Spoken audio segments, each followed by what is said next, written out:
Tries to get the walk away. Stick? Nothing. That is that's a max deck. Saw that big tick there at the end of the 90s. Like, whoa. Okay. No one. Serious business. Rotation is that's a max deck. You don't have you're like even more worthless. That's pretty fair. Max dagger. And he did have a good time in lane against the Razor, but it's not, I guess, 1,000 volts per second. That was a lot of fun trying to spots. Yeah, exactly. Like, the last one's similar, but it's just constant spam right from Ori. These guys have Ori. Find another kill onto him. They will take down Roger in turn with Yang. Speed of pain is becoming a problem. I mean, she's getting killed. Those 2 kills without Sonic Boom that she was able to get.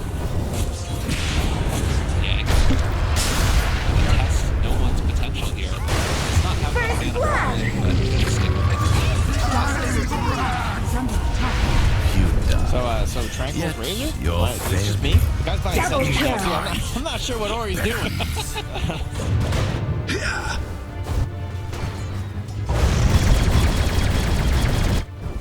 In gold. That's where you queue up the Midas. Well. Very good start to that top lane. Oh, play. He used the Inkswell before, and then he TP'd him with the Chen. Cute little play, but not very effective. It was very cute. The 2 points in the Inkswell as well. Arteezy, though, has a salve now. He had that Bloodlust movement speed, which helped him get away as well. Right afterwards, Jerax will be back to the top lane. If they'd found a kill there, that would look really nice for them. Seb has some backup now, looking to get the double stun off, but has to use it defensively as he kind of backs off right afterwards, recognizing that he can't really follow this one up with any further aggression. As our mid lane looking, OD and Ember pretty even on CS here. A couple of CS advantage for Sumail, but nothing really separating the two. Gotta imagine Thompson's had to chew through a bit more regen. Bottle as well as salves. Also, they need to control the runes, because Thompson has a bottle, so OD is gonna put him under the Astral. Radiant structures are fortified. And then go for the rune. Thompson doesn't have Searing Chains. He may go for the Sleight of Fist steal. Ooh, couldn't get it. You can pick up the runes during that Sleight of Fist if you're on top of it. If you're good. I look for the rune, so he couldn't maybe pick it up with that Sleight of Fist. I think Sumail, it seemed like he saw it coming.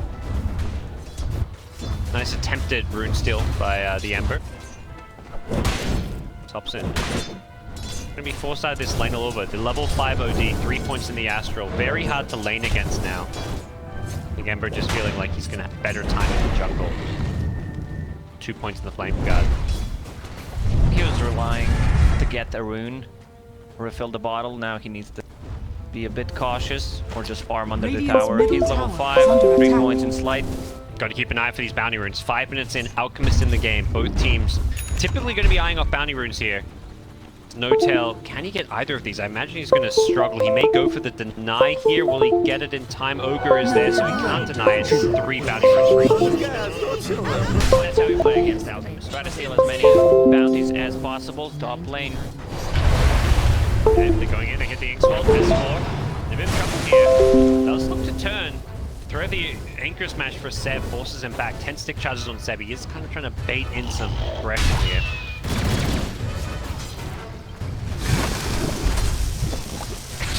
Early days, it is EG with an edge in the lane stage. Definitely.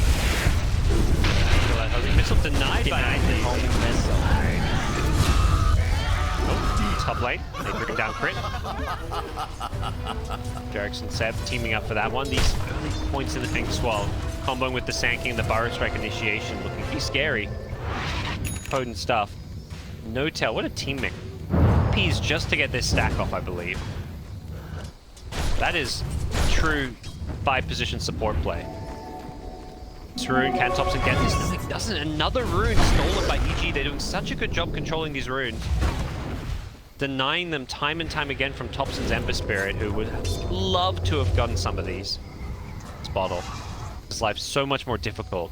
And I love the build on Sumail this game. He goes for 3 Null Talisman, boots, so he can take a fight. Like, this hero can be really aggressive early on with this kind of a build. And with that haste rune, Fly ran in. He gets a ward down deep in the enemy jungle. And by the top shrine, he just scouts, but over in the other side of the jungle, he's also scouting. He's not blocking either camp. They just want to get vision of the Alchemist so they can go for some kills, perhaps. And I guess if you do block those camps, you risk feeding away gold because it becomes very easy to de-ward those observer wards. Probability of winning to be above 99%. Here we go. How do you feel like this early game has fared? Is either team pulled ahead, or is it just... It's pretty even. Alchemist is now just farming the jungle. This is the time where EG needs to buy some smokes and trying to take some stacks from him. Lina is level 4, 2 points in Dragon Slave. She can easily steal some of the creep. Also, Gyro just hit level 6. If they want to make a move, he can easily rotate as well. Instantly, Fly and Arteezy were running at this Chen, but they'll be able to do a whole lot. But you need to buy a smoke and place some... Oh, no tails tipping Fly. Oh Radiant's no. middle tower Careful. is under attack. He saw that gang coming and he says, I see you, buddy. He was using that word to describe it. Jarek is gonna kill that observer ward Radiant's straight away. bottom tower is under attack. Yeah, they know that OG's playing so well. They understand how to play with Alchemist, that this goes far back. They already placed an observer ward. The only way to approach is pretty much with the smoke. Sanking's at level 6, not going for the epicenter, so Radiant's similar to middle the tower Tide, but is Tide under is attack. holding his skill point, so if he wants to skill that Ravage, he can. And just rotate in, going for that early Sleight of Fist. Doesn't have any points in the Searing Chains, but level 4 Sleight of Fist does a lot of damage. Derek's in some trouble to get stunned up. The cooldown golem is there, and this should be a kill, but if OG can cut it just to 1 loss, It doesn't matter. They can just show on the lanes, try to make something happen with only Jarek's being the casualty. I think they're fine with that because the Alchemist is farming. Absolutely. Got 2 other lanes being farmed. Seb's going to use a Fire Strike to make sure he gets the last hit on the creeps. And Eswell getting kind of low here, but has got a casual cloak, should be just fine. Until perhaps Grimswell goes up 3 points in Inkswell. You may Kraken off a stun from the Burrow Strike, but if the Inkswell hits you after that, you could be in trouble. And he's leveled up the Epicenter, so I believe they are looking for a kill up here. They go for this Burrow Strike. Radiant's middle tower Saving a is point under attack. for Ravage. There it is, Phantom. Didn't get them. Oh, they didn't get keep the silence on. He also got the kill. All right. Is under He attack. used Inkswell on the creep. Radiant's middle tower is under attack. That damage from it coming out from the duo. More than enough to get the kill here. Now they're rotating in mid. Thompson has to be a little bit careful here. Does have that 4 points in Sleight of Fist with the fire remnants to get out of there. Getting another cooldown from Arteezy. He's looking for no tail. Definitely looking like a dead Chen here. Doesn't have level 6, no hand of God, but the Sand King shows up from the side. Has got the epicenter ball for Burrow Strike. He's defensively out to keep himself alive. Fly going to take all of that damage here as Seth comes back looking for the OD. He's going to die, but he, in the process, gets the kill for Jerax. Great bit of play coming out from OG, who turn around a bit of over-aggression here. No Searing Chains, level 7 still on the Ember. Can't stop the TP out, but They needed a Tide Hunter in that fight. no. Radiant Tied. are scanning. And 4 problem is- TP bottom. Yep. Yeah, even if you DP mid though, you're playing behind the enemy tier 1 tower, so it's very hard to get there on the map. Oh, they're gonna get the maybe 4. Almost. If Ogre got the stun, they could have gotten the 4 wounds, but I think they're gonna be fine with just 3 of those. 3 is like what you're hoping for. If you do really well, you're getting 4. We'll see another replay of this fight here. Again, Arteezy very gung-ho about just dropping this cooldown the second the hero gets stunned up. It gets these early kills, but see Sumail here, he's coming in from behind, and Tide is still dead. So this fight's broken. Now, if you're Tide Hunter, you're respawning, you feel like you can't get to this fight because it's not near one of your towers. Your team playing behind the enemy lines makes it so hard to get into. Yeah, they just got the outnumbered there. Now Chen is almost level 6, so is he bringing? He already used them. Alchemist, as far as Radiance time is going, not looking for that 11-12 Radiant's minute Radiance. He bottom did go tower for is a under double attack. Bracer and Phase Boots, all the small Radiant's items. bottom tower is They have a under good vision on the Alchemist. 2 deep observer boards placed where near the Dire's camps top where tower Alchemist is under loves to attack. hang. Yep. Vision's one thing though, they haven't used that to actually try and gank him just yet. They're just giving him the mean look. Yeah.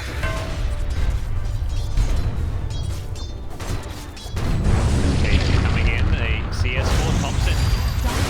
hit level 8 now. Still not going for the Searing Chains. Wants to prioritize a more defensive build. He's going to Remnant on forward. Has got the Eagle on now. This is not looking good for Fly. The cooldown being used as well. Thompson, Slider Fist is there with the Forest Strike follow-up. They make it S4 as well. He's been silenced up now as well. Has got the Ravage. He can get rid of the silence. He's not going to get a chance to go for it though.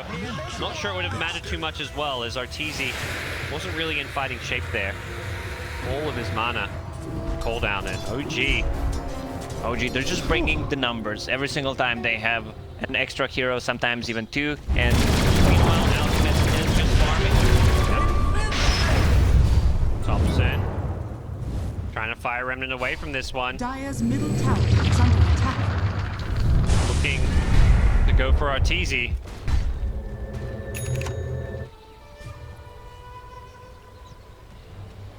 Sorry for the extra messages. We've got some third contact. I turned off my Steam, but apparently messages still show up. I don't know what's going on here. Apologies for that. Shout out to her. Dota 2. But as it stands, OG 2k gold lead. This is what you want though. This is the Alchemist stuff. You typically, if you don't have a gold lead with Alchemist around 15 minutes or so in the game, you've struggled in the early game. But they're winning these fights while the Alchemist continues to farm for that Radiance. Yeah, we still didn't see the Ravage. S4 is not having a good time. 0-3 and 1 at this point. He can't blink out. Sandstorm is going to cancel it. Nicely done. They're just finding kills wherever they go, and when you can play this well as a 4-man unit while you've got this hard carry farming, that's like OG in their comfort zone. They love these games where Anna can just, hit creeps, come online in the mid game and just cause all kinds of problems. And I love what Thompson was doing. He was just showing on the lanes. He doesn't necessarily need to get a kill on lane. If something happened, he's just buying time for Alchemist because his laning stage was really not the greatest, and he's making a comeback. 4 points in Grievel's Greed. That's gonna be a Radiance. One more creep camp and that's it. Key rate 13.5. Quite maybe the normal fast Alchemist timing you're hoping for, but still very good. And considering how the rest of the game is going with some of these heroes that have been shut down, Absolutely perfect. The positioning from Jarex. Jarex is his second name is Smokebreaker.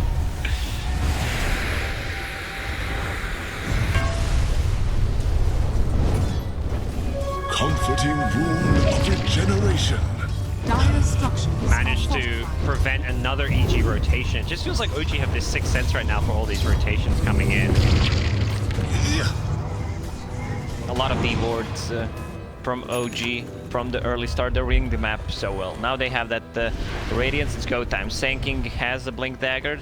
They instantly are scanning. But at the same time, EG. Talk about OG reading EG's movements. It goes both ways. They dire scan. They see this movement coming. Will they try and bait and take this fight? They need the tide. The Ravage is coming. It's not quite near in time for Hazard. He's going to be careful. He's going to go down. He does not have a BKB yet. Tide comes in from the side, but they're going to throw the Ravage. He hits several. They kill No-Tail. He instantly buys to come back in this fight. No-Tail will be TPing back in as Thompson in the front line with that blade gun. He's just so damn tanky, and the slight mismatch does so much damage at this stage of the game. They're going to look for a fourth kill here. They want S4, and there's just nothing EG can do to win this one. Another Burrow Strike from 7. They're going to finish off S4 as well. Sumail bails them. He just TP stopped to pick up at least the bounty runes because this fight didn't go well. He's already used the Blink Dagger and Ashwell. He's dead. Yeah. He may have gotten a bounty rune. I mean, he's getting some tips. OG, 4k gold lead. They just completely team wiped EG. They killed every single hero in the game. They will lose Jarex. He gets caught left behind, but ultimately that is a support. Mr. Smokebreaker himself. Sometimes you die for those smoke breaks. Yeah, really well played by OG. They use the Inkswell on a Sanking. He blinks in, finds the Gyrocopter before he could get any spells off. And this is where the damage comes from. OD was also not in that fight. He didn't use a single spell. Once Alchemist gets a BKB, that's gonna be so tough to play. And Chen immediately buybacks after he dies, uses Hand of God, and even gets a double kill with his creep. I mean, this is why I think a lot of people expected Chen to be one of the most banned heroes of this tournament. it just provides so much, and it's such a nuisance from this 5-position role. When you combine it with other healing sources like the Alchemist Chemical Rage, Radiant it are just buffs scanning. up these heals so much. Lina is level 10 with the cast range talent. Also has an urn. I was thinking about Spirit Vessel, but I mean, it's not going to be that effective against Alchemist because he's going to have two ways of dispelling it with the Chemical Rage, BKB. Alchemists don't go for Manta styles anymore. If you check the talents, they usually go for attack speed, the damage. They even go for cleave. You and me discussed about it. Cleave is kind of a substitution. If you get 6 slotted, then you can sell the Radiance. Yeah, you don't really want to have that Radiance when you go into like those late game stages of the game. It just doesn't feel like this carry build. It's like the old school Radiance Mant Octarine that split pushes and causes problems. You want to have this build where you can actually kill people, which is more what we're seeing now with this BKB Blink Abyssal Blade. Yeah, so you just blink on someone with the Chemical Rage. You have a really good positioning with the Blink Dagger, of course. Yep. The Bash. Insanely good against the BKB. Yep. Easy right now, they need those 2 BKBs. OD has a recipe, Gyrocopter, getting closer, 600 gold away from it. The timing from OG, insanely good. BKB is on the They want to make something happen. Yeah, they click in with the stun. The Barstrick, they want to burst down fly here. It is just another matchup with the backlines. They're going to throw out a Ravage here, trying to turn this one around. Even Thompson was inside the Astral, so he doesn't get hit by this. Ogre going to buy back, going to try and take this fight, but Thompson's just charging it forward. He Brendan's in aggressively, using the Sleight of Fist, constantly just nuking everyone down.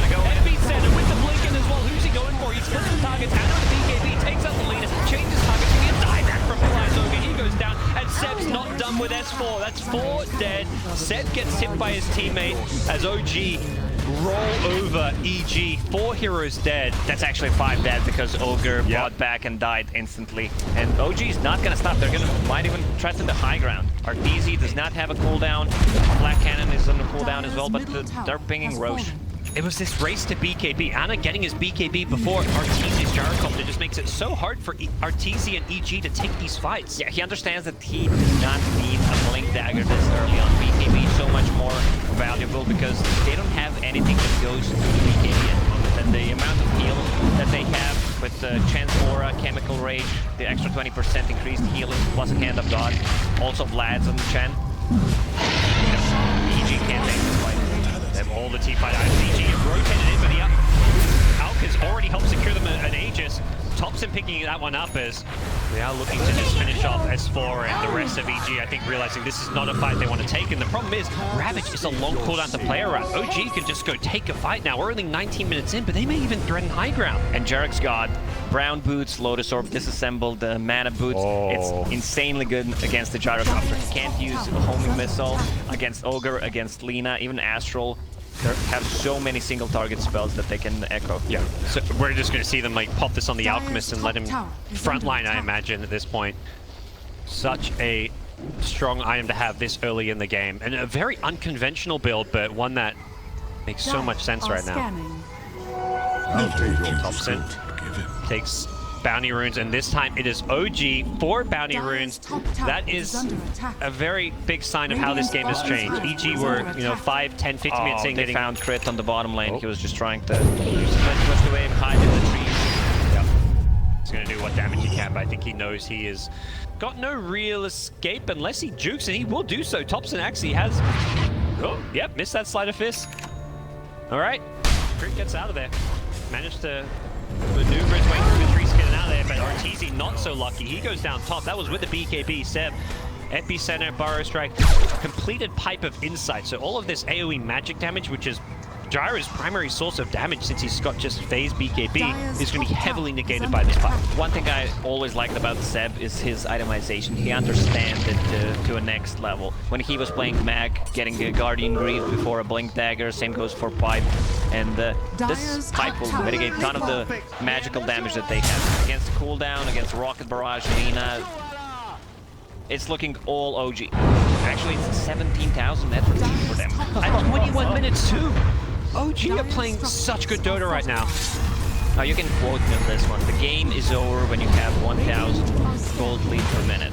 Yeah, well they're not there yet. they have a bit more to go. As they look to just break onto the high ground. And there's just so little you can do. S4 does have Ravage back up. He's going to have to try and find some way into this fight to get good Ravage. It's going to be just walking on in. He doesn't have a Blink Dagger or anything. And OG just going to stand here and hit some buildings. The slight of Mrs. is just zoning them around him. Arteezy may have a BKB, but he's already half health. He doesn't want to fight. With the constant chip damage coming out from Sleight of Fist, from the Stroke of Fate, from the Grimstroke, those long-range AoE nukes just make it so difficult for EG to take a fight. They can kill the shrines right now. Alchemist already TP'd bottom to push out the way. Will be TP'd back if they want to take a fight with the Chen.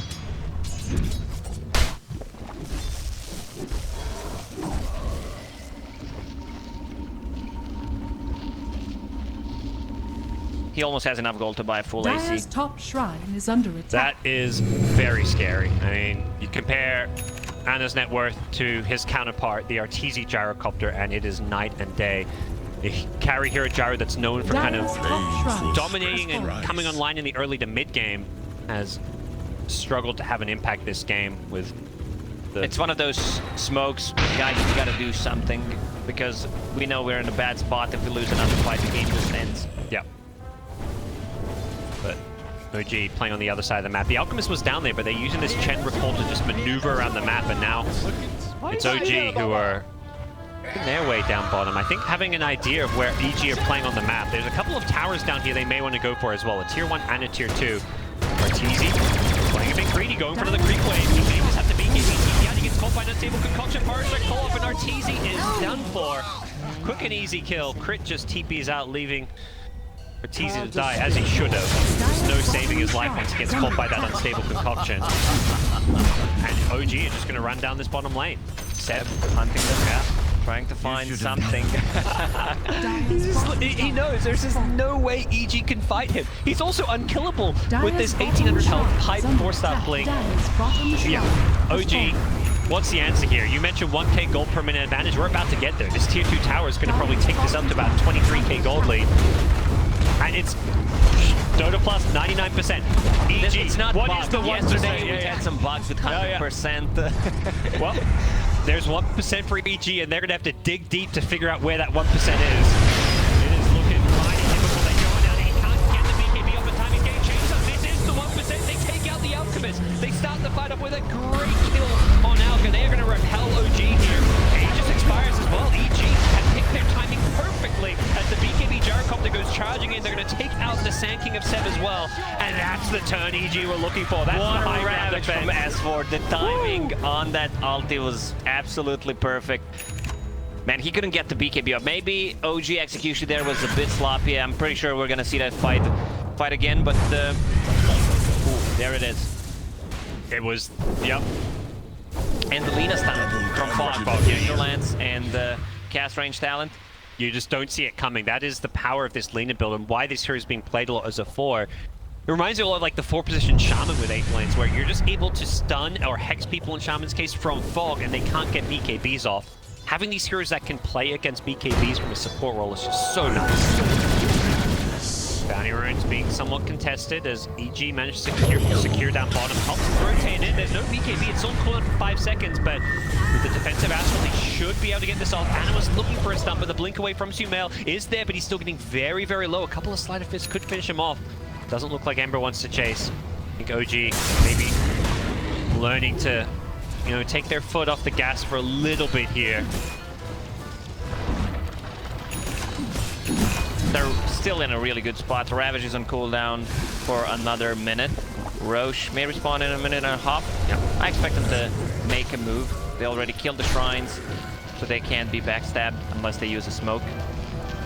By the way, Anna has an Ag Scepter queued up, and this Ember Spirit of Tops, I imagine, is the recipient. He had Ags himself queued to build, but now he's like, no, I'm not getting Ags. I'm going for a fast Octarine core. Maelstrom Octarine is not your everyday Ember build, but if you throw in a pulled Aghanim Scepter, he's going to be incredibly scary to come online so fast. Ion needs 1,000 gold to buy that Aghanim Scepter. He's already got the point booster, so he's committing. I think they're basically trying to turn this Ember suddenly into this basically late game hero. When you can have Aghanim Scepter with Octarine core, Deuce cooldown is going to be so scary.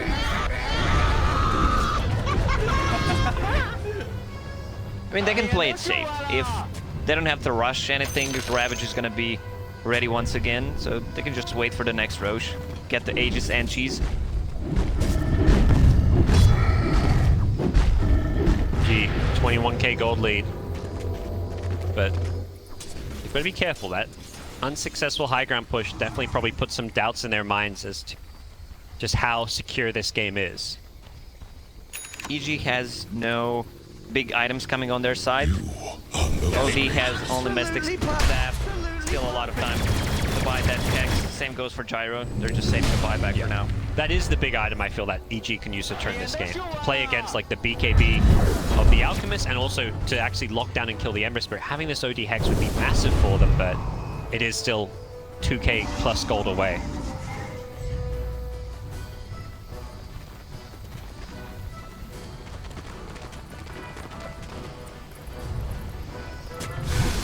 Dire are scanning. 700 gold for it. That's crazy. I think, yeah, this... I mean, it's 4th position, it's Jerax. He does get more farm than, you know, your everyday support, but he's going to have a Hex before the OD does. He's got these 2 items that can have such a heavy impact on a team fight. Jerax is not happy about those mud golems. Something. Kill. He's going to stack some Ancients as well as the Mud Golem. Well, I know who's going to be happy about mud golems. Alchemist. Oh, yeah. Didn't get that stack, but he did get the Ancients. There we go. Yeah, I believe he... Yep, he pulled the Ag Scepter. Ember. Level 17 only. Doesn't have the full 300 damage fire limits yet. And smoke from EG. Well, yeah, they're worried about... Imagine a Roshan, which, yeah, can respawn any time now. So neither team knows when Roshan's respawning. But EG are worried that they're in the pit. Chen Creep scouting it out. Oh, they know where they are. They saw that one. Yeah. It's being pinged out by Chen. That Chen Creep was right next to that D ward happening, and most teams will notice that sentry ward randomly go missing from their map. So going for that D sentry while smoke, not what you want to do maybe. Spirit just scouting things out with Arcane Rune and Axe. Oh, that's so cheeky. And now Thompson. He's maybe going to look to pick off line here. They throw him with the Blink Ravage. Can they actually bring out the Ember? He's getting first seed with the champion. There's going to be enough next phase. Now Thompson instantly buys back. Ortizi's already in with the Black Hand of the BKB. He's going to delete the Sankey. Buybacks from OG. They want to take this fight. And with Anna's BKB on Alchemist, they should be able to have this one. Anna, can he stun up Ortiz? He jukes in the trees. Finds a new target. Can he blink out of this one? He gets Burrow Strike. The timing from Seb is perfect. As OG, they had to commit a couple of buybacks, but they do come out on top. And with Ravage down, with BKB Gyro down, I imagine they feel like they can actually break the high ground here. Look at Ember Spirit. He's just gone all in. Seb falls up. 2-minute Burrow Strike. Ortiz got no BKB to defend himself. Zoom-mail. He's fought back. He uses defensive Astral, but I don't imagine Ortiz got much of this game. As soon as he comes out, he's popped like a pinata. Instantly has to buy back, but Anna. Gyro should be back off. I mean, Alchemist should be careful. He has a TP and Chen can recall him easily. Maybe waiting for Chemical Rage, or perhaps just waiting for Roshan. They are still scouting this out. It's almost a max respawn, so I think they're going to be headed to this pit, knowing that it basically has to respawn soon. And they're also headed back because 4 bounty runes. You've got Alk. Bounties with Alk. Easy peasy. That's a Hex purchased on Jerax. And they need to give this... EG contest this. I don't think they can. And they need to give Aegis the Ember Spirit. He was playing a bit too aggressive, but he knows that he has a buyback as Remnants in the fight. Can easily come back into a fight. EG. Are they coming? Are they going to go for a steal? S4 may really have to. He doesn't have Ravage, but he's too late. The second he sees the Roche die and he's not ready to steal it, EG have to disengage. Man, this game is slipping further and further away. Lacoste, we're at that point. 31k gold in 30 minutes. Back it up. The 1k gold limit. That's Alchemist in a nutshell for you. This hero's rate of farm is absolutely insane. You give him this kind of freedom, and that's a full Abyssal Blade. He's not even saving for a buyback here. Has cheese in his backpack. I mean, that's... You talk about openings and the 1% chance for EG to win this game. That feels like one of those openings to win the game. And Alk not having buyback, not having Aegis as well. I mean, you give the Aegis to Ember because buyback's down, but...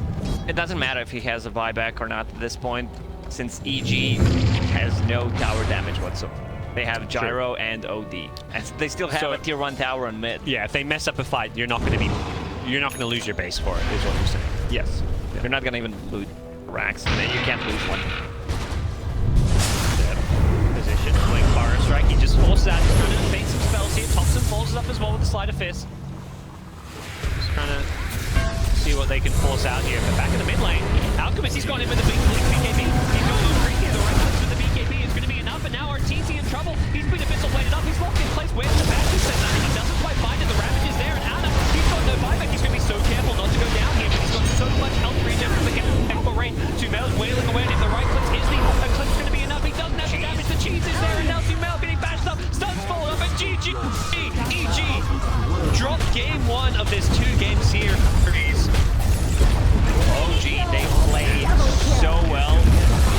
After the late stage, just setting up the wards, deboarding their jungle so Alchemist can get his farm. His late stage was really not that great, but they managed to, I'm not gonna say come back, but give enough farm to Alchemist, and that fight at tier 1 tower.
Radiant are scattered. That's the frustrating thing with trying to pop this Lincoln. Sorry, there with him. Can't long range. You're trying to think of long range things. I have an X. That.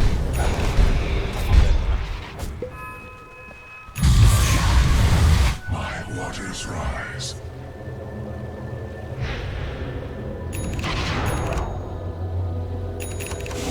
Yeah, that's a real point.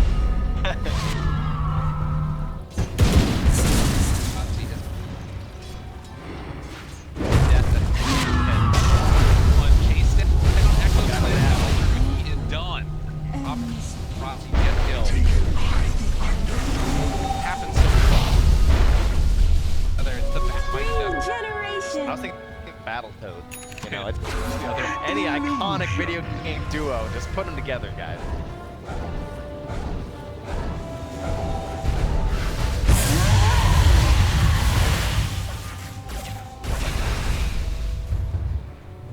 Test what's left is how do they bring Tiger? Right, found Pasha. Forward, measure block.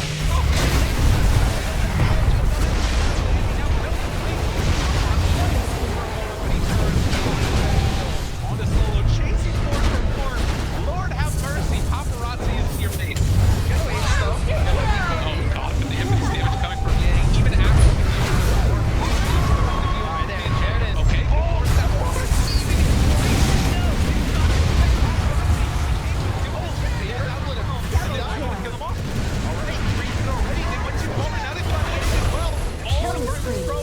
Triple kill.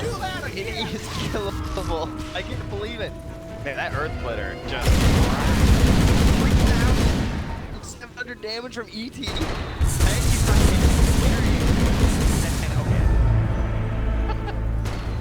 They did a lot. They had buyback on them. Does show that far still. He took 901 physical damage from the Splitter and 789 magical. That is 1,700 damage from him. The aura on top of them. Now, buyback. Top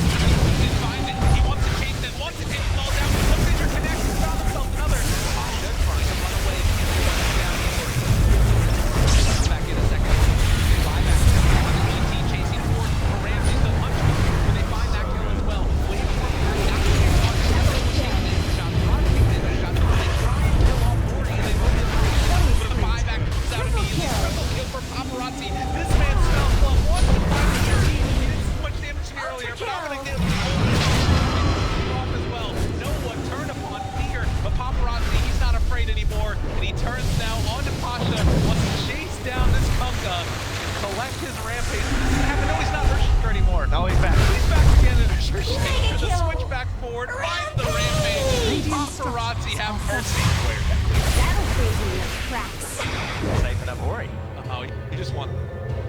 Pop Rats changed up his fight style in that last game. He stopped using the Enchanto to chase himself, and he waited until his allies were giving him some drop down wards in the left fight. You saw Fade jumping in instead. So Pop Rats, the Enchanto was actually on cooldown for several seconds. Guaranteed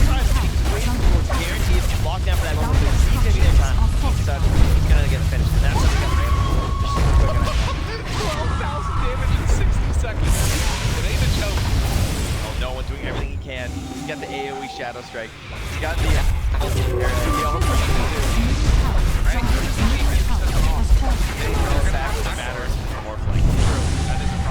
I'm surprised they're stopping.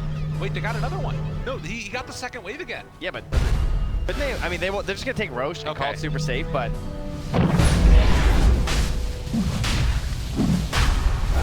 Headback right now is up.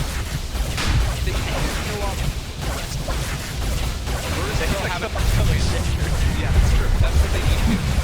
Shaker. He doesn't have buyback. He's back into his fight. Dang. Play, but it also leaves more To the radiant. Rati. Dire are Buyback. scanning. No one with the 6 play then. He's got the Aegis. He had 20k damage. He checked at, I don't even know what it was now. But now he's doubled at up to 40k. Our man is not messing. Crit Shaker? Is that you just told me? So. Yeah, that's a damage. That's a crit shaker. That's cool. I love playing two.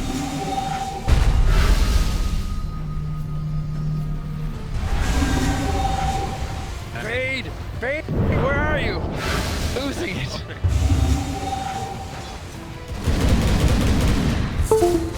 Buyback again. It's there for the actually relevant for the Lincoln. Yes. Yeah. Well, and even having the lockdown. Lock down that.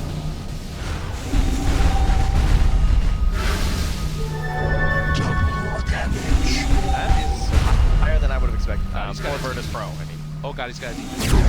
Oh no, this is not good. He's got a DD ramp.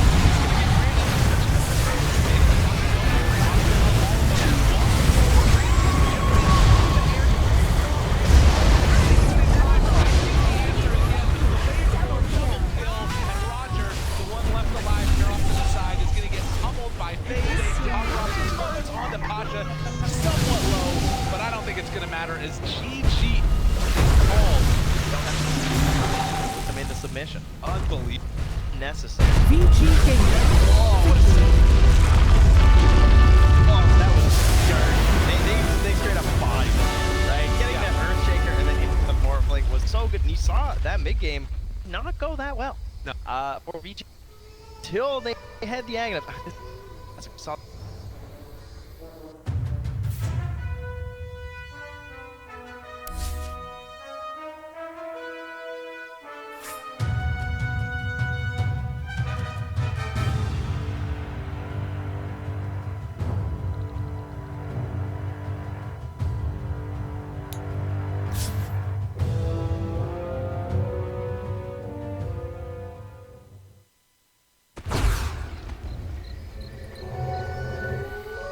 And he's very likely to get the cheese off and be able to turn the fight. Yep. Bounty runes, all four. All of them, NIP. They've got full control of the map right now. Did that go from 15k to 20k? I think it did. I think yes. Yeah, it was a lot of money.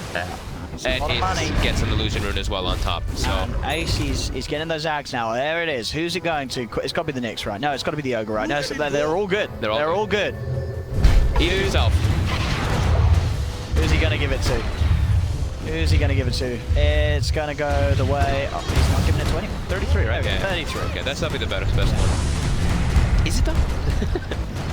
I'm sure PPD is making an argument for himself. He's like, dude.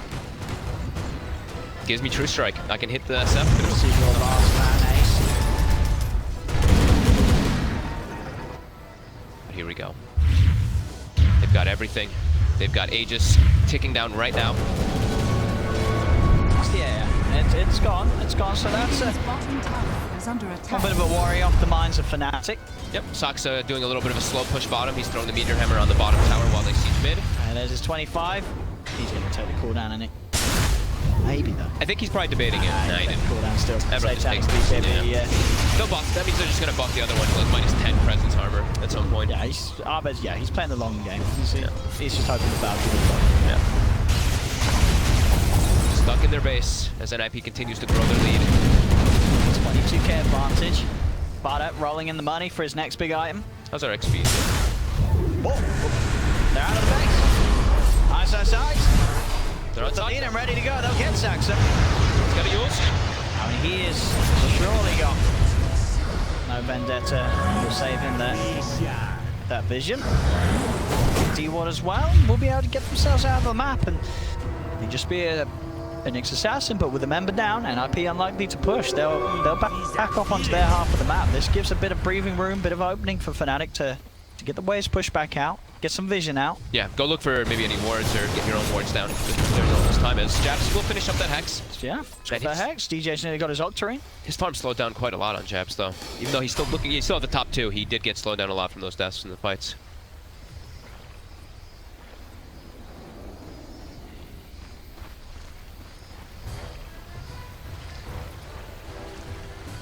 Just sticking together, just a little bit afraid. Even though Sox is dead, they're just making sure that they're all grouped as 4.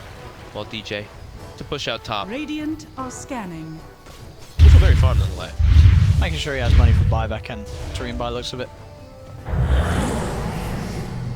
Yeah, they're getting out. They're looking for the wards, getting their own down too. P just waiting until Sax is back in the game before they make any moves outside of their base. Yep, no risk. Full pipe done. Finally finished up by 33. He's like, I can spare the gold to do so. I was surprised he didn't buy that earlier. Yeah. He didn't ever finish it. He wanted to. Continuing to Midas his way towards a Hex for himself. Multicast Hexes can certainly come in big time. Ace is about to have another Aghanims too finished up, and they're just waiting. Now they can probably go and look once they push this wave out a little bit further. They've got bottom pushed out, but top's pushing it a little bit, but they're going to smoke and look for anything anyway. Fnatic expecting this. They're positioned on this high ground with a ward too. Dire are 4 heroes bloodlusted at the moment on the side of NIP. Dire's bottom tower is under attack. Will they fall foul to this trap set by Fnatic? DD as well inside of Abed's bottom. 33, smoke to dispel. They know Fnatic's on the high ground. They're going to try with the Burrow strike. They're going to stun each other. Ace with the BKB to go away. Oh, top of him. Can they kill him off in time? DJ's able to get the use of the BKB off. DJ's still alive. He'll walk out. Jab's going to use the song. Looks like it will be a disengage from Fnatic. The rest of them will look to get out of there, but not before they lose both DJ and Dubu. Both supports down. This attacks so fast. Anyone he gets on top of just dies. He started to switch out his Radiance now too, so he can make sure to have just the straight damage items with the Blink and the bots. He moves it back and forth with the boots of travel a bunch. Yeah, at this rate, they can definitely play the slow game NIP and just get Ags out for everyone. I mean, it does seem like in the fights, Fnatic just is doing no damage anymore now. They were hitting a point where they were chunking people down, but everybody on NIP just started to get way too much farm and items. After those last few fights is 33 also now hitting level 25. I'll take that. We'll take that. Talon, you're gonna take the move speed. I see most people taking the move speed. Oh, you take damn it, dude. Well, it doesn't work on your unrefined. It's plus but yeah, 300. I know. It's actually, he has the Axe. You're not even giving the Axe. He'll probably go for it. He should go. I'd assume he goes for it. But I'm telling you, I saw a lot of people going for the plus other one. 300. You get plus 300 and get a multicast. That everybody's dead. Yep. 544. Maybe you're right. Maybe the sensible one is the. Dude, Jesus, plus 300. Plus, I mean, with the Axe, right? It's like, but it doesn't work on the other line. Yeah, well, the Axe doesn't matter. That's what he's telling me, right? But still, just plus 300 on one of your fire blood. Yeah, you gotta take it. It's so good. But you're so speedy with the other one. But it doesn't matter. You don't need to run anyway if everyone's dead. I'm telling you, I was watching it. I mean, I think if you take like the 100 damage and stuff and you're a right clicker, you take the movement speed. But if you're gonna be like this, you're a spellcast. I think if you, I'm just telling you what I saw. 300 every time, dude. I'm telling you what I saw in the lots of the games that I was looking at the pubs. People were taking like all 4 right talents on Pubs? the This is professional Dota 2, Giannis. professional players playing. Yeah. Terrible professional players. This is. It's ready to blow some balls up. There's 5 lost. They got the Yules. Connection this time. Here we go. The second one did a lot. The first, the unrefined, you can see doesn't do a whole lot of damage. No, not in comparison. Plus 300, 5 lost. Sure. Radiant are Continuing their lead, 34,000 gold. Abed's got his MKB. And his buyback as well. Yeah. And he's still got a lot of breathing room to sort of build into. But, you know, he's going to get rid of the drums eventually, get some for that. Get himself a moonshot, get himself an axe. There's a lot of places for Abed to go if the game just continues to continue. Yeah, same with Jabs. Dyer's Well, kind of. Jabs just because he has like the BKB and treads, so he can still look to be moving stuff around himself as well.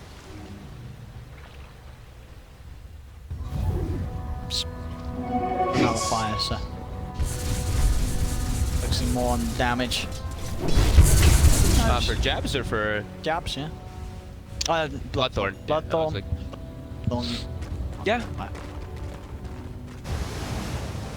Can be good to deal with the evasions as well once the beekeepers are down. Looking on the gyrocopter, but still super hard for Fnatic to take in fights. It does seem their damage is just really not there versus all protection that NX have. And now map control is looking like it should continue to go in IP's favor, even though there's an the Naga Siren on the side of Fnatic. They're able to clear these avoidance pretty easy. So Roche is the next thing on the menu. Who's getting the next? There you go. Father's got his axe. Now Father's got it. So he no longer needs the one he bought himself. He can buy himself another item. He certainly can. And it, ooh, he's queued up a rapier. I don't know if he needs it, but I'm not going to complain. Wait, what was this thing them doing Roche? They already had Roche, sorry. That's right. 30 more, it's 9-8. But yeah, he's queuing up the rapier, Father. I mean, I guess he feels that they're really struggling to push high ground. But we love the rapier. I think he's also just feeling like they can't kill people anymore on the side of Fnatic. If the fight's like, if the fight ends quickly, yeah.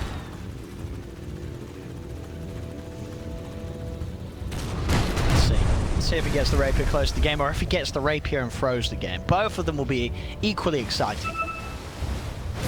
The rapier is only good on one of the heroes on Fnatic, while on the side of NIP, it's good on a couple. Yeah, that's true. I guess you don't really care who goes their way. So guys, stop getting it. Jabs getting it kind of. Sure, it's like it. Yeah. Oh, important ice off the mark. Gonna miss it. Get the hex reveal to Fada, but not really able to do anything with it. No follow up. Push on. Also the fortification. Fada, of course, having the annoyance of his mana being drained. This resistant illusion pressure. So it's coming in again with 2-man Burstrom. Trying to nuke Fada down. Won't quite be able to kill him. Ace frozen. The concoction keeps Jabs held right back. Take the tier 3 tower in IP. Now moving on towards the racks. Range racks are claimed. They'll look for more of a hex out onto Fada. He's forced back to safety. With the tier 3 in the range racks. At 33 and Fada just sitting up there on the front line. They can't actually get to the back line. You see Ace is actually playing in the back, just waiting to get a single jump. If he gets on top of anybody, we see how fast he kills them. But yeah, they're just parking the 2 super tanky heroes in front of it. Fnatic could do nothing about it. They lose their range racks. Bounty runes are spawning, so you see NIP, they back up. We also have the power runes all over the place too, because we're at these 55-minute mark.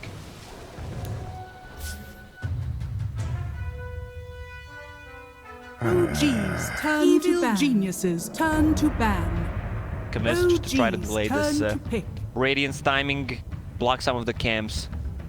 It just didn't happen. Well, we're going to see what EG does to adjust as we hop ourselves into game number 2 draft.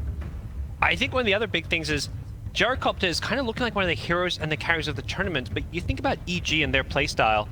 Arteezy is this guy that's way more comfortable playing more of the hard carries, the farmers. He's not this 10 seconds remaining. like I don't think of him as an active carry player in the way like some of the other players that carries of this tournament. Yeah, that's a good point, but right now this meta fits the fighting carries where you want to be active early on. Yeah. I mean, and the thing is, it's Arteezy. This guy can adjust. He's one of the best carry players in the world. So, he's going to have to adjust and adapt to play more gyrocopter. I imagine EG throughout this tournament will get stronger. It's always been a bit of a story with EG is they have bad starts to tournaments. We said yesterday, it's EG day 1, they have a slow start. Well, it's day 2 now. If you want to get in the winner bracket, you got to start winning, because right now EG have 1 win, 4 losses. All right, this is a different approach from OG as a OG as well as EG. Yeah, I mean, as a response to Mag, usually I personally love to see either Winter Wyvern, Enigma, where you get the top of the remaining. RP, and it's the same concept with Abaddon. Like, if you get caught in the Mag ulti, you just pop the ulti, shield someone else, remove the stun, Dark Willow with the Terrorize when they group up around the RP. It's 2 good picks from EG, considering that OG already has a Mag.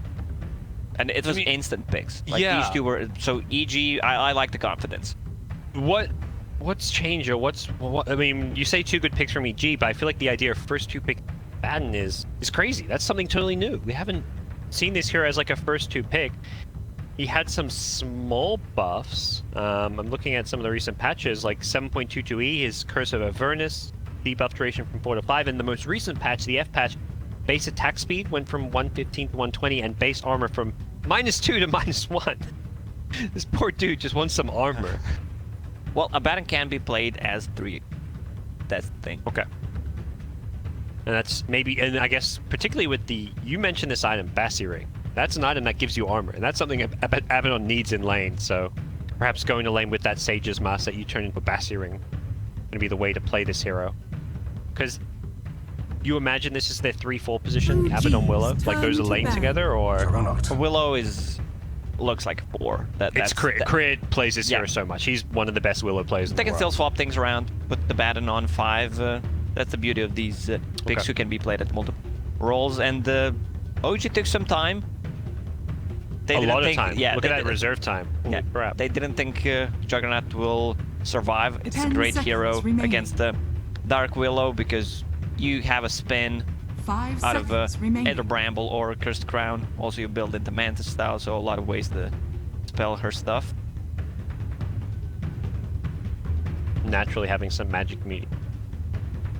Way nicer to play against the Willow. And they also need a melee hero that benefits from Ember. The other hero that everyone always talks about is the Lifestealer, who has the built-in magic meat, but Jug feels way better with Empower than Lifestealer.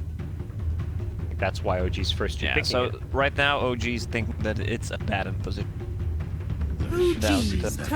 Elder Titan, and most of the teams are playing Elder Titan as position. EG themselves banning out Oracle, looking at some of those save options as well as just support. It's something that OG, unlike most teams, play in Jarex's hands, the 4 position. So, go. Instead, as far as support options, but Magnus, what are you thinking? OG does like the 3 position mag. Seb, of course, playing in TI Grand Finals last year. People may remember the Axe, but it was the Magnus in the Game 5 decider that clinched the win for OG. There's a huge difference between Mag 4. If you have another core who benefits power on the mid lane, position 4 Magnus just feels better because your job is to run around, stack camps, get a blink, dagger timing, that shared gold, and empower both of the cores. But if you're playing position 3, that means you're not going to be running around the map empowering your cores. You want to get the farm yourself. You want to get that Greaves or a... 10 seconds So if he's playing position 3, we're less likely to see like a mid laner that wants the empower as much. We could just see a typical like, you know, Topson, Vokers, Zeus, if you want to go back to that TI Grand Finals. So they may just settle for just the Jug as the empower. Magnus himself is like, I'll just empower myself and hit the jungle. Sans, OG ban out the Naga with the T. A Siren. Let's go. Very hard to kind of, you know, early days TI groups, these teams go for so long without playing any officials. There's only scrims, which we don't have access to, the viewers don't have access to, and drafts change so much. It feels like you always come to TI with no understanding of what teams are going to be drafting. Like you know, some of the heroes are gonna be strong as expected, like Shadow Demon, Enchantress, Alchemist. Yeah, but like seeing a first 2 Abaddon, like no one was predicting that one. I still feel like Winter Wyvern is a good pick. The only thing about for bit lack of silences. Decided to go for it. Turn to pick. It'll be Bane instead. All right. It's a save as well. You know? It's a save, and they needed some pierce his Juggernaut spin so he can different side of the map, split pushing. Yeah, that it ticks a lot of the boxes there. The Blade Fury piercing disable as well as that. It's not the best of saves. Like Nightmare can be hit or miss as far as how it's used as to save. Yeah, I was thinking about Winter Byron because you can stop his spin, and also Juggernaut ulti is not that effective again. The Fly definitely playing the Bane as a 5 position. There's not really any other role that this Bane hero can fit into. And OG now looking most likely for some of their own supports. We don't quite know for sure whether Magnus is played as a 4 or a 3. No Tails hero is what you'd kind of typically expect to see come out here with it. If they open up, I think if they pick position 5, they're not going to reveal it. Jarek's played this last game, so we'll see where that's going to go. And well, it's easy to waste time. They insta-picked Sven. They knew what they wanted regardless of what OG took. Arteezy Sven, he's very... This is to me more Arteezy in his comfort zone. Seeing him on the gyrocopter, you know, go back a few years, several years, he played a lot of gyro, but these days, heroes like Sven, where you get 2 or 3 items and then you come online, that's more the kind of Arteezy style of playing Dota. Yeah, there's a difference between the gyro Sven remaining. usually just wants to join fights when ulti is up, farm up, as I said, 3-4 items. And I was wondering where this little green Skelly is, and here he is. I mean, Pugna is just gonna cripple Sven. It's so good. Also, Dark Willow. Her spells are really costly. I mean, this is a scary looking OG draft. With not to say there's anything wrong with EGs. You look at EGs and like Sven Bane, like this, they've got answers to the Jug with the Bane. They've got a strong lane with this Dark Willow Abaddon. At least we think they do. We'll have to see just how that fares. So, Pugna in action. This has always been one of Topson's heroes typically as well.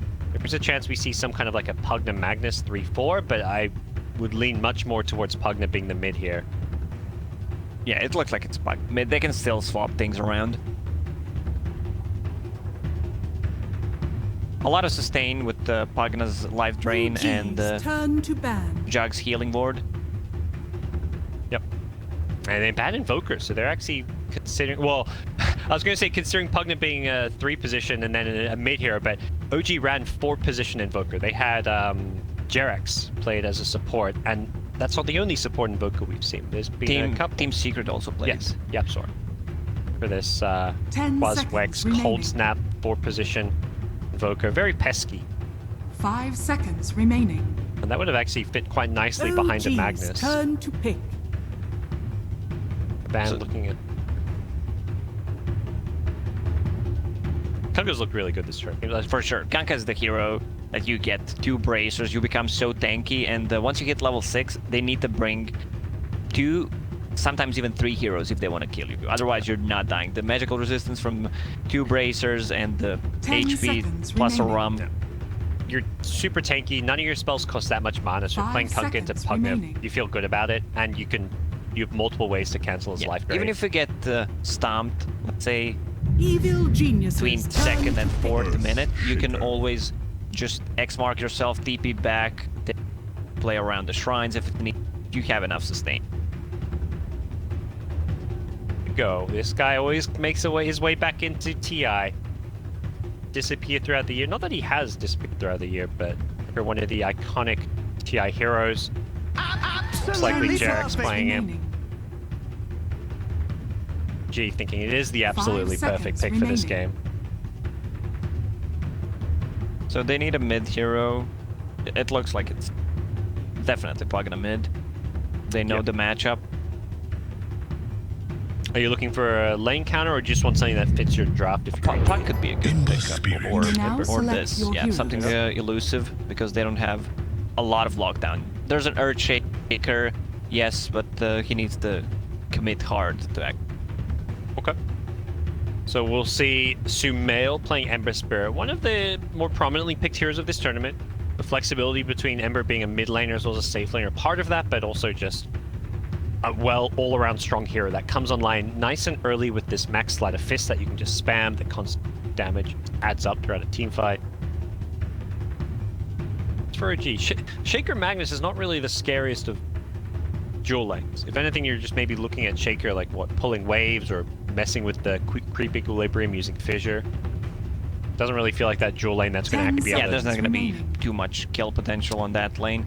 Unless they get a good block and then maybe skewer under the tower. But as you mentioned, they'll probably try to drag the creeps under their tower, just farm up and focus on the top lane. There's a lot of kill potential since you can use the Ink Swell on magic immune units now. So spin plus swell, pretty deadly.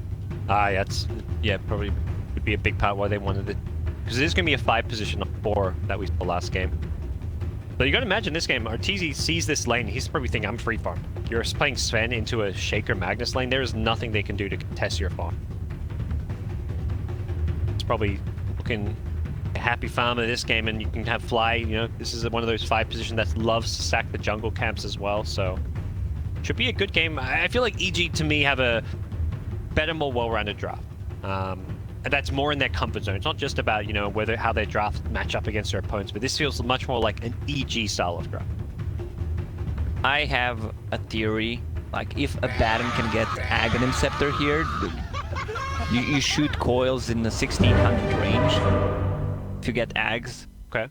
So you just need to be around the RP, and then I don't think anyone is gonna die if it comes to that one point where you can get the Ags. There's always a better item choice, especially for the start, but we'll see how this game goes. All right, well, here we go. It is game 2 of OG versus EG. Teams looking to find themselves in the winner bracket. That's always the key thing with TI groups, you know. Winning the group is nice. If you're one of those teams that can pick your opponent and you win that first round of the winner bracket, that's something you find yourself in the top 6, but starting lower bracket in best of ones is like the worst case scenario for any team. But actually, worst case scenario. We don't talk about that, but I mean, these are 2 teams you wouldn't expect to see eliminate from the groups. Definitely not, but EG right now is in a really tough spot. They won 1 out of 5 games. Yeah. So they need some wins. Plenty of Dota left to be played. You play, what, 16 games total, right? You play against 8 other opponents, 2 games? Yeah, you play 16 games total. So they've still got 11 games left. 4-day groups. It's a marathon. This isn't a sprint. You can have a bad day 1. And you're still fine. What? Tower shot casually. Has a crown starting item. Thompson going all in on the early game stats, looking to rush that Veil, of course. That's an interesting build. Normally, yeah, Null Talisman, of course, yeah. But he's just going to get a faster Veil, slightly less damage, but you can use Nether Blast for the last hits. What's Seb going to do? Is he going to level up the Skewer to secure this rune, or...? The battle begins. Seb, don't get it. The stun is there, and he's going to lose that bounty rune. While it's going to be 2 for 2. No, it was 3 for 1. S4 stole one. Ran in, it looks like, and grabbed the enemy ones. Wow, I think EG knows how to count to 3 when they got 3 runes. EG, they know exactly. 3 is their number. Spicy. That'll go down. Yep, 3. Dark Willow. Also starts with Sage Mask. Bassi. So it won't be the Abaddon who gets the Bassi, but... be on the Dark Willow. So as we come to expect, a lot of these off-lane dual lanes with Bassi Ring, Willow with the Abaddon, they've got the Aphotic Shield early. One way play against this lane perhaps is they're just going to have such great defensive capabilities with the Aphotic Shield, and you've got the Shadow Realm on the Dark Willow. Willow manages to block that full camp.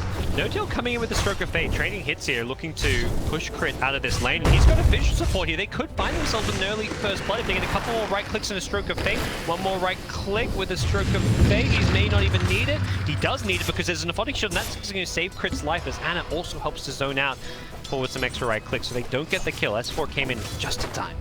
And Juggernaut has crit level 1 instead of a spin, because he's just trading hits against the melee hero.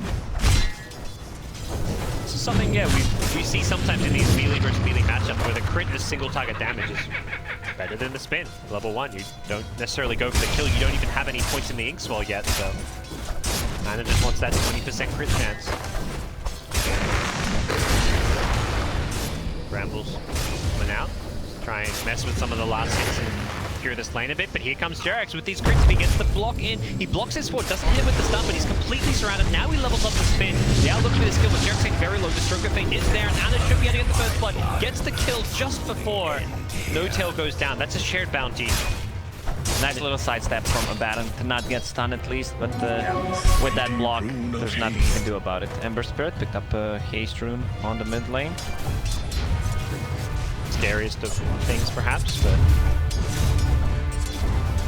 see a full-on tri-lane from OG. Thompson, is he going to get killed here by Sumail? The decrypt is there. The Nether Blast, 1 or 2 more right clicks. Thompson has a tango. He tried to go for the tree block. Oh, that would have been so good if it worked. Ember Spirit had a Quelling Blade, so I don't think Dire's that middle tower would have is under mattered. attack. And now Ember Spirit has enough money to buy a bottle after this creep. Doesn't have to go for that suicide to tower play that you often see when these mid solo kills happen. Thompson tries to find the D ward mid, but guesses wrong, and the Dire ward is on the other side. His bottom lane. They get another kill on S4. This tri-lane finding a lot of action early on. Dire vision. 2 Dire wards around this mid lane. Really want to make sure Sumail doesn't get pressured and get too bad of a time early on. And Sumail flies out the courier to the side shop, to the secret shop to actually get a bottle faster. Meanwhile, in the top lane, it's Seb who's alone. A lot of kill potential from Bane and Sven. He can't really TP out. He's having a good start until that death, though. He's got 9 CS. He's level 3.5, so despite the death there, it has been an okay lane, considering it's a 1v2. Prep. Extra fissure damage as Thompson doesn't go for the Nether Blast. I think knowing that the Sleight of Fist can be used to dodge that Nether Blast. We're seeing it again here as bottom lane Ana actually goes down. Good Stark Willow. Need that kill. They need to control the runes, both of the mids. Okay, actually, Thompson bought a Hell instead of a bottle. Really rushing Veil. He's going to have it before he even hits level 6. So he's looking to set some records on fastest Veil timing, it seems.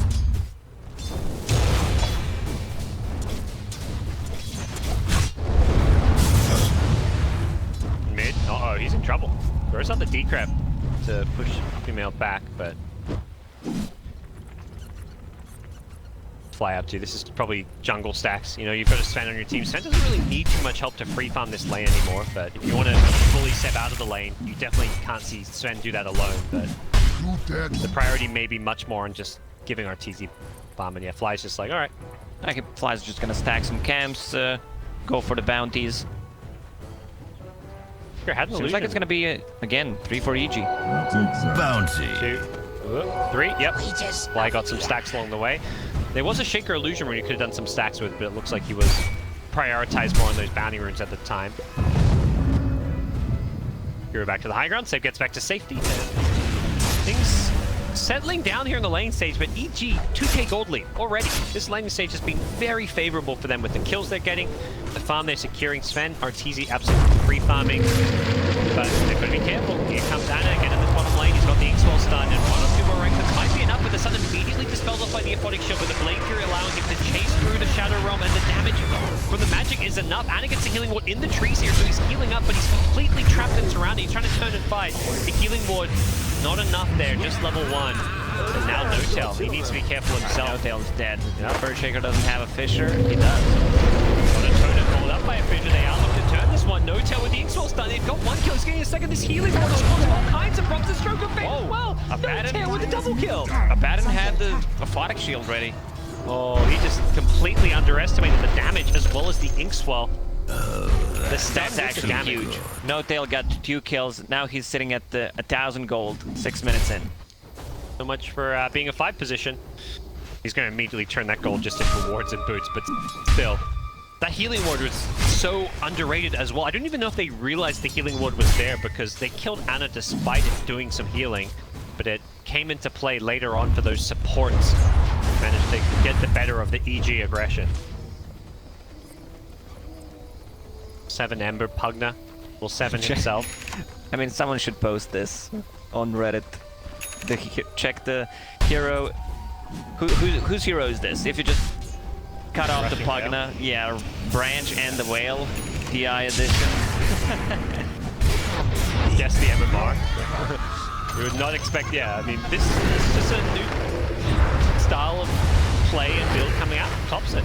Thompson was always a guy who was inventing things in Dota. Yes, he plays Dota his way. And that's something I think OG have always really liked with players they picked up. When they picked up Ana was something, they said it's like, this guy just plays Dota his way. He's not just looking to follow the meta, he's looking to kind of create the way heroes are played. And Thompson, he took that to the next level. His Invoker, the Meteor Hammer Invoker, probably the one that he's most well known for, kind of inventing. Here he is, the Naked Veil plus single branch. He's now turned that into some brown boots. Now they should know something is up. Bane. You'd expect a ward somewhere. The question is, will you find it on this hill? They have a sentry on the hill, so they know it's not there. But down bottom, it looks like this is a lane that OG have kind of had to vacate a little bit. Dire's middle tower Really is under attack. spent much time contesting it, and it's just going to be falling back to the jungle, I imagine. Mid lane, Thompson, He's been gone on here. He's got the life drain. He's trying to get the Willow, but Willow gets out of range for it, so he will end up going down to the Sleight of Fist. Nice attempt by Thompson to turn it around. Going for the life drain on a hero that was at such a long range that it could be easily broken. Dire's middle tower has been denied. Haste rune at bottom. If Ember Spirit gets that, Bane is just guarding it. He can easily gank the side lane. Uh-oh, no tail. This is not a lane you want to really be in at this point if you're OG, but that's why they send their 5 position down there. Yeah, that's going to be a free tier 1 tower on the bottom lane. His job is just to try and defend this and keep it alive as long as possible using Stroke of Fate, but EG understanding that, punish him and follow it up by defending tier 1 tower. TZ with the last hit. That's almost his Midas complete. 9-minute Midas phase boot 1. Really good timing on his item. Top lane, just found another kill. RP used, I mean, it's 9-minute mark, you're gonna use it to get a single kill. Same goes for Enigma and the Black Hole. Whenever it's ready, if you can get something happen, you should do it. No tails here, the scan connected, so TZ is looking coming from behind it. They're just gonna go dive for this kill. Sleight of Fist to start with the damage. The Vision will catch them out a little bit here. Remnant on forward, Arteezy's got the stun, and this should be a dead no tail. Goes for one last Stroke of Fate, but won't get a chance to throw it out before he dies. Base for an Ember. But he's out of mana. Oh, he jukes it. Sumail with the read. Sees the 2 pump fakes and jukes the actual totem, but that was a dropping fast. Thompson, it's up to him to come in and respond to this one. There is a fissure. There's 4. Has got the level 6. He can level up the borrowed time. Yeah, he's going to choose to do so. But he's been stunned up, and I think he may just die here if he's not careful. He does have the stun from Arteezy to help him out. Thompson is still looking to chase. Nether Blast is there, but there's no life drain, so a raindrop. Yep. And the Bracer will keep him alive. He also has a flask in the backpack, will heal himself fully. Bounty rune spawning. All bounty rune? That was 4 bounties for EG. Okay, and yeah, Ana was not able to get either of those top ones. It was crit both. Unlike last game, this time around it's EG with a much better laning stage. And it's not necessarily entirely off of aggression, although we have seen Arteezy move around the map from top down to bottom to push to mid. But it's very much around also balancing out the aggression with farming. Arteezy with the Midas, the stacks as well in the jungle. They are playing nice and efficient Dota as well. Thompson, he's really deep here. He's really big. Yeah. Out of the position, trying to make too much happen. EG, 4,000 network lead, 11 minutes in. But they have 2 supports who can't really shout out the waves. These are like 2 worst heroes. Ana, TP's in. Blade Fury on. To get himself out of a precarious position. And you know, OG's lineup, you're looking at Empowered Jug, you're looking at defending with RP. This is the kind of draft that will play from behind, and all it takes is one teamfight to turn this game. Exactly, but there's this uncontested Sven who has Hand of Midas, level 9. It's going to be a really different game from what Arteezy had in game number 1. This is not going to be the Arteezy struggle that we had. Game 1, it was like he knew he had to fight as a gyrocopter, and the fights they were taking weren't working out for them. So he wasn't farming, he wasn't getting kills, but this time around, he's getting kills and he's farming creeps. He's 3-0-2, while having stacks to farm and taking over the jungle as well.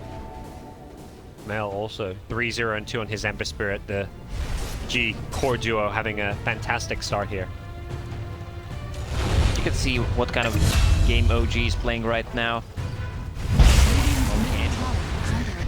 I mean, they don't have a single observer ward over the river. I've gone in on No-Tail here with the grip. And No-Tail staying alive here. The RP comes just to cancel that grip, although what's about to wear off. Sumel's going to be a little bit careful. Gets caught by the X-Fall stun. Is he going to go for this kill? Has a Sleight of Fist, cancels the salve. Sumel isn't going to commit to the kill. Dire lose their courier mid. I believe tower shots just finished off, and Sumel has remnants here. What's he up to? Plenty of mana just to remnant away, and I don't think they're going to be able to get this kill. The Fizz remnant away. A courier kill. No hero kills. So Arteezy, it's a full Echo Saber. He's actually missing Ogre Axe, but he's gonna have to. Or it could be a full Echo Saber. Under attack. Because he might just queue up Ogre Axe for a BKB. Skewing back towards his T1 mid tower. Should be able to maybe bring him down when this borrowed time ends, but I don't think they want a hard commit for this one. They outthrow Dukes here. They still want this S4 kill. Anna's going in with the Blade Fury, but they haven't got the kill. They're going to be forced to back off. Omni Slash still available, but if you commit that Omni Slash aggressively, you're probably dying. Unsure if you even get the kill. The probability of winning to be above 99%. Tail's confident.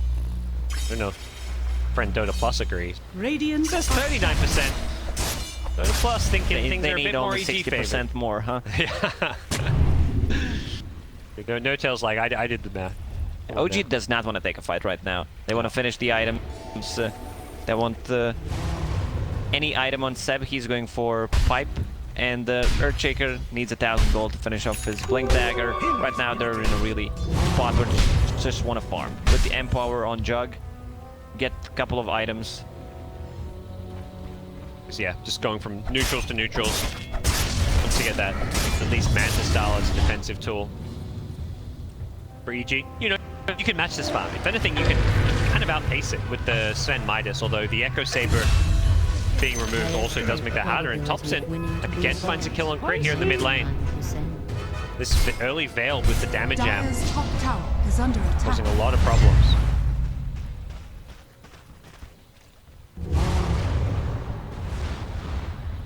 Bold move into this enemy jungle, just trying to scout out some of these stacks and see what's going on.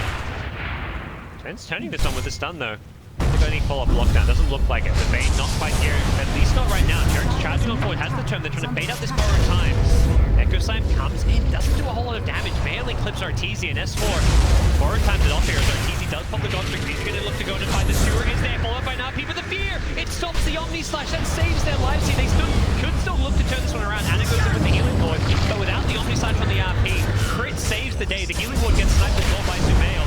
He does manage to dodge the stun from the Stormbolt here. Anna goes charging forward here. The Blade Fury damage should be enough with the Omni Slash follow. He doesn't even need the Omni Slash. He finds it now. He gets the double jump. Anna playing this fight so incredibly well in the backline. It's been nightmare up though. Anna's like chase and kill. Looks like Anna's going to be back to safety as Sumail. Yeah, he's going to slide a fist down the Pugna. Sumail on a mega kill streak. Sumail can do whatever he wants in this fight because he has a Baron behind him to back him up with the Aphotic shield and nice grip from the Bane, but from the high ground. But this is not the target that you want to go for. It was OG coming out on top of that fight in terms of gold though, even though it was a 3 for 2. Once Mag uses the RP, you do not want to focus him after that. It was such a good fear coming out from Dark Willow. If not for that, Anna had an Omni Slash, or even just right clicks on top of the RP. That would have been such a good team fight for OG. And so, Anna's very happy with the outcome. He got 2 big kills in that fight. Sven and Abaddon. He killed 2 cores. That's why OG got so much gold out of that, despite it being a 2-for-3 trade, numbers favoring EG as far as the kills, total kills go. Are scanning.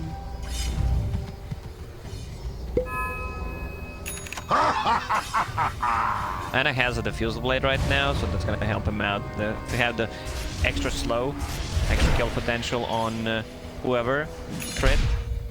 Has Yule Scepter. This Dark Willow will be really hard to kill, especially with Abaddon on the team. They have got several nukes that can go through the Shadow Realm. I mean, they have a lot of nukes. I mean, every hero has spells that go through it, in fact. Blade Fury, Stroke of Fate, Fissures, Shockwaves, Nether Blast. But it's still a Willow. It's still a very pesky, annoying.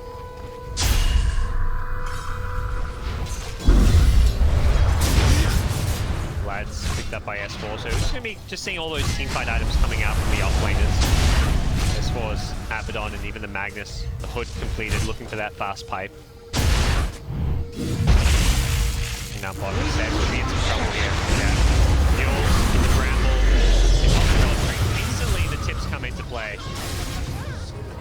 Yeah, I don't think they needed the God Strength, but still. They're just gonna pressure the bottom tower a little bit. These two supports from EG, they're not good at killing creeps, but they're really good at killing every single time the ulti is up, either Fiend's Grip or when you have a Bedlam. Now he has a pretty easy setup with the Curse Crown into Yule Scepter. EG want this tier 1 mid tower, but they lost their creep wave. Instead, we may just see them... Yeah, he knows there's a ward there. The tower hit should not have reached him, so... The ward gets revealed, but it also expires, so... EG will not find any D-ward money for themselves. Tier 1 mid tower claim, so both teams losing their tier 1 mid, such a crucial tower and objective to be looking for. Oh, double damage jugs. Right into Roche, and they go. Do Dire know this? I think there's a radiant things coming out. I don't believe EG actually... They don't know what's happening. There's such good radiant vision, and Seb's positioned on the outside of the pit. He wants to be able to, you know, capture now inside. Yeah. But it's gonna be too late. Tops it. Here, self out. They need to get that near in soon. I believe they're going to be a little bit too late here. Can Crit get it on time? He's got a Blade Fury as well. He needs to use it. Anna's trying to get up on the shoulder. It's going to be a red name to the pin. He comes in too late. Anna's already got it. Anna picked up the Aegis, falls the Roche kill. And OG want to take the fight. Now they've got names. They take out the Dark World inside the fight. Arteezy comes to the backline, goes on the puck, but the problem is he's got no solution for the decap. There's no BKB. He's being RP'd now as well. The RP catches out a couple here. Anna charging forward. He's still got Omniscience, but he doesn't want to commit on too well. But he does once he's burned his mana. He knows there was no fire render that. He burned his mana with the Diffusal Blade. He's killed off 3. S4 now in trouble. No borrowed time available. They're killing him one by one. Jared tips S4. I think they know this Swede has no escape to the Diffusal Blade slow. S4 is going to be the 4th casualty. Arteezy got RP. He does survive, but that's because OG were focusing on the rest of the kills.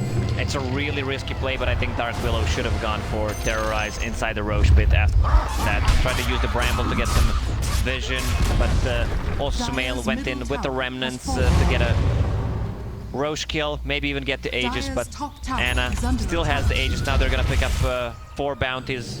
Jarex has a Blink Dagger and an ulti. They can still take this fight. Yeah. It's like, there's bounties that spawn, and I think part of them is like, oh, we're gonna fall back and get bounties, but then they're also like, wait, we're really strong right now. Let's take a fight, maybe. The Blink Dagger position on the high ground stops Fly from entering his own jungle, but it does look like, yeah, they're gonna reset. They're gonna fall back, take some bounty runes. Are scanning. They should try and take another fight while we're still weak. Under attack. Or they can wait for Mag's RP, and the Pipe can just use the courier. 40 seconds until next RP. Do they have another smoke? They do.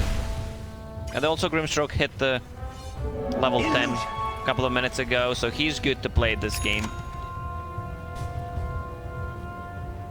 I feel like the supports with GPM Radiant's talents bottom tower is under are attack. probably the strongest ones. Ogre, Wyvern, Grimstroke. Grimstroke is happy camper with his GPM talent. Dire's top tower has fallen. Anna contested tier 2 tower top. Sven doing what he can mid. He's got the Blink Dagger, so not the easiest here to go find. Arteezy, it feels like the same problem as last game. A very different game overall, but it's this BKB timing of his that just comes a little bit too late. He needed it like for that fight there in order to take a team fight. Either that or Abaddon needs to take care of him. Yeah. And again, he can't really defend. He's gone in on the backlines here. He's looking for the Pugna. Can he finish him off? Thompson got his feet grip to help him out. He's got the ward on the high ground as well as a life drain. He's got the double life drain as well with the soul bite. He's healing so much because of this. S4's borrowed time comes up, but Thompson's back to full health. And they've lost the Shaker though, but OG still want to take this fight with the Aegis in hand. Fortunately for them, EG on the high ground, the two-man stun coming out with the Stormhammer, and Ortizi's absolutely deleted 7. The Aegis popping on Hannah means he could be in trouble when he comes out of this one. There's no speed script to deal with him. The Omnislash is there. He's bouncing around. He's not actually going to get the bounce into the 3 heroes. He goes for the Blade Fury TP instead. They're still Omnislash chasing. Do they have it? Yes. There's the Yule Scepter. and EG. Ultra kill for Arteezy. Well, you mentioned he needs Abaddon to take care of him. Arteezy just says, I'll take care of myself. He hits multiple hero stuns with his Stormhammer, catches out the backlines. Really well played team fight by Arteezy. Yeah, OG positioning in this particular fight was not that good. Also, Jarex got caught before he could get Radiant's middle an echo tower off. is under attack. Jug only did 500 damage. That Omnislash, it was a Abaddon that was, I think, or something. He just did no damage there. And the other 2 heroes that were nearby were just ever so slightly out of range, so we didn't actually bounce them with the Omnislash. Not the fight OG were hoping for. But this is exactly what they need. EG punished that mistake from OG. Also, there was a really good feeder on top of it. A 3 or 4 man feeder. And it's a fight where we didn't see the high impact ultis of OG. There was, you know, the no RP, yeah. the Echo Slap. Jarex was the first to die. Seb never found an RP. Doesn't have Blink Dagger. It feels like those are tools that they need to find a way to have them come into play in these team fights. As much as it looked good, like Thompson with that double life drain with the Soul Bind, healing himself back up to full, it felt like Arteezy's initiation didn't really succeed. It doesn't amount to much when you still can't find an Echo or an RP. OG can still take this fight. For sure, they just need to position themselves properly. It feels like it's going to be a smoke, put a sentry ward. The lanes, bottom lane is not pushed out. Top and middle lane is in a decent spot. But there's a counter smoke from EG. Leading the way with that Blink BKB now. So this next fight's with the BKB, and that's where it gets even harder. Gotta protect their... Magnus or Shaker needs to get off a good ultimate. Ideally both. Oh, they saw that ward get planted, I want to say. And yeah, they know exactly where they are. Anna just goes charging in forward, gets the slow from the defusal. Hibbit.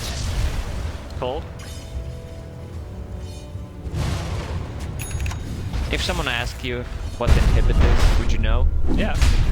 I'm a item connoisseur when it comes to Dota. Active barrier. That's... But yeah, inhibit's one of those really random ones. Veil call. Magic weakness. For that. I just thought you just veil someone, but apparently you use magic weakness on them. The rune of invisibility. Smoke is not actually smoke, it's disguise. Wow. You should stop that. I'm feeling really stupid right now. I didn't know this. I was feeling stupid. I read these, I'm like, what? I just thought it was the active was called smoke. BKB's active called Avatar? Did you know it's called Avatar?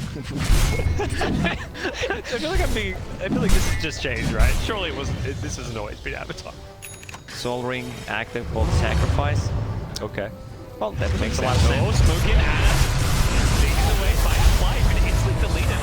As Arteezy jumps to the backlines, he gets the 2-man stuff, but the RP is there just to come around. The Omnislash is going to go through doing some good damage here. We're looking for the backlines. We'll catch out a couple. Actually catches out Anna as the Omnislash wears off, but Arteezy is so incredible. Looking for a blink out, I imagine. Or even a blink back in. Thompson, he gets killed off by Arteezy Stormhammer. Jug. Looking for gun down crit here. Anna needs a couple more right clicks, but he's being ripped up now. Skewer is there, cancels the Fiend script. Nicely played by Magnus, keeping it alive. As that's going to force out a Remnant just to escape here.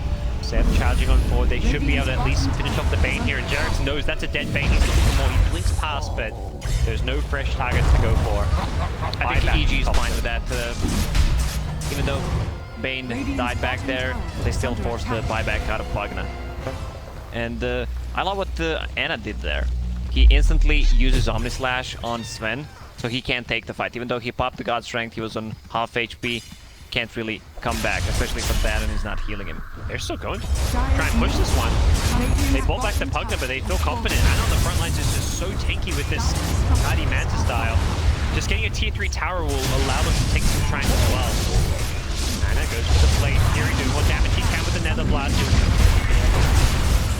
Commit on the RTZ, who doesn't have God Strength still, so some good damage being dealt here with the Siege Creep and the Nether Blast. His tower down to 260 health. Anna wants back in. He wants to finish this one off, and he's going to succeed.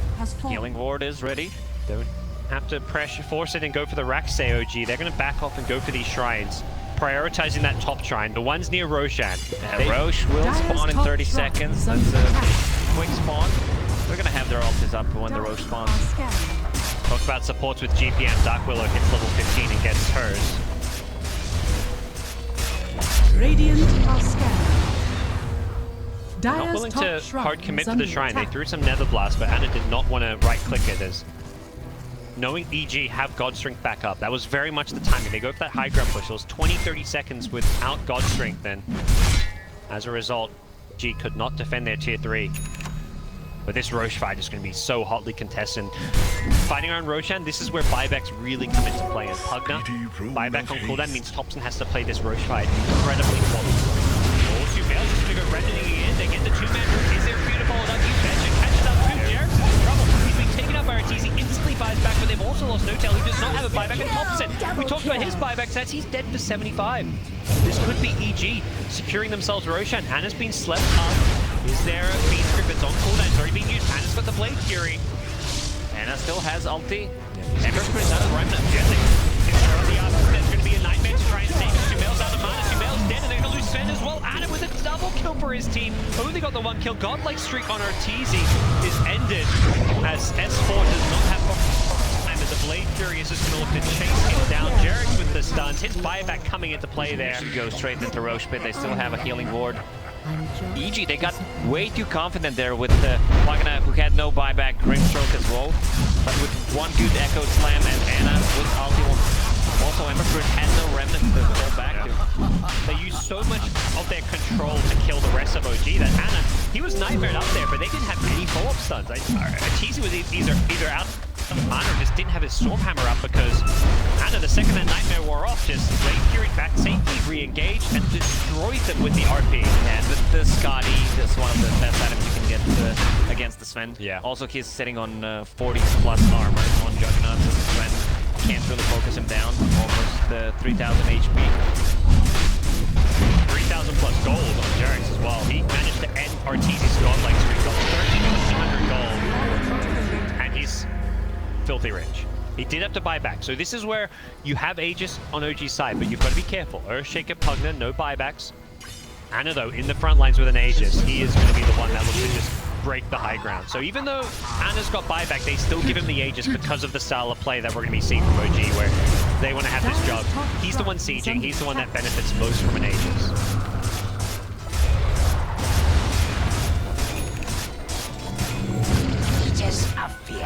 They could wait for that butterfly and then go siege the high ground.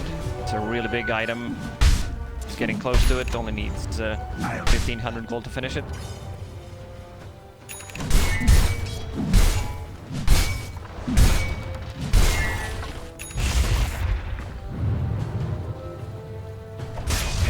Butterfly coming soon. Also, the Jug's 25, so with all this armor on Jug, this doesn't feel like the Sven is going to match up against him. He has got a Bloodthorn queued up on Arteezy, so a way of dealing with some of that evasion, but careful. Sumail spotted by this Observer Ward. Are they going to hunt him? Like that may be the call. And they chain stun him. Jarek's. Oh, he was about to blink Echo, but the blink got cancelled by Slight. Bottom lane is being pushed in. Go back and push this one out. One thing I noticed from the yesterday is that a lot of safe lane towers are being killed 20, 25 plus minutes in. Look, OG's tier 1 tower on top still standing. And they just killed the safe lane tower on the bottom. Yeah, it's just not a priority to play around that part of the map. go, Ana. He Dire's bottom gets the shrine butterfly has level fallen. 24.5. He may wait for level 25 before they go for the high ground push. Aegis still with 3 minutes left on it, so good healthy window for him to keep on farming for a minute or two if they want to, but Shaker's actually staying up top. OG's laying a trap. They're going to show a lot, well, not really showing these heroes, but maybe they're expecting to be scouted up by a ward or something. Dire's bottom tower is They're under showing the attack. jug, so I think the expectation is that this top lane is a safe lane to push, but eventually Jarek says... Jarek's was there. There was a huge creep wave. If someone overcommitted, he could have gotten a solo kill. No one on EG was willing to go for that tower. I think recognizing, you know, this Shaker is not showing on the map. If you don't see Shaker, you can't really go for that push. Even now, they're like hiding in the trees, and Arteezy only blinks out because he's got several teammates, including the Abaddon behind him to save his life. King's mid. OG want to go high ground. They see Arteezy spend top, and this is where like, well, if they're going to be top, we got to force them back. Keep EG honest. Make sure they don't play out on the map. You want to force them to defend. And EG may just have to give up this rack. Looks like they want to try and defend this one. S4 gets stunned up. He's going to lose his entire mana pool. The borrowed time force out as well. So now there's a 50-second window with it on cooldown. And Ana doesn't actually dodge the stun and finds him afterwards, but he's more than okay with this butterfly Aegis. He's just going to take out this melee rack uncontested, essentially. Sven is dealing no damage to him. The mischance from Butterfly, and now he's sitting at 50 armor, 49. They're just going to swing bottom. They say, let's just do that again, right? If they can't defend mid, what's to say they can defend bottom? But if you're EG, you do not want to go down a second melee Rax. That's where this game gets very difficult to play. Abaddon needs to be close, but maybe needs to stand a bit further behind because they're just popping his borrowed time every single time the fight starts. +1 they're going all in. Duration, yeah. Bloodthorn on Sven. Wants to be able to deal with this Jug. Jug just hit level 25 though, so an extra second of Omni Slash.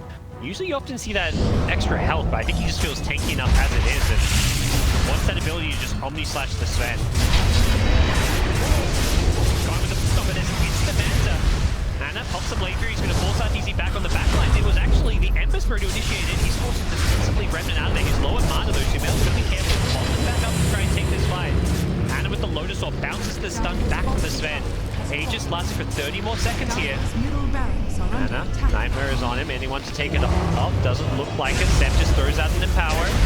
Sven popping the God's Ring here. Is he going to go in? Use the Bloodthorn on him. Yep, he's going to look to take out Ana's first life. Is he even got the damage for it? There we go. They pop the Aegis. That Aegis was expiring in 15 seconds anyways. Can they take this fight now? Ana immediately blade throughs on the backline. They've lost crit though. That's the big kill. They were looking maybe for a Dark Willow Terrorize onto Ana. They're going to be forced to buy back. Ana with the Lotus Orb still in the front lines here.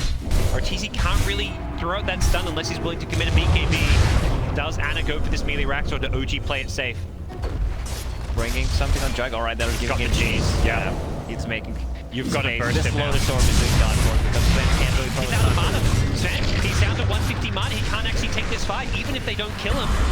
Arteezy's forced back to the Fountain, so I think OG may try and take this Rack. The problem is no one can really wake him up. If Magnus wakes him up, he probably dies for it. So we let Ana take the Rax here. He's got Blade 3 if you want to use it now, but Sam hiding in the tree.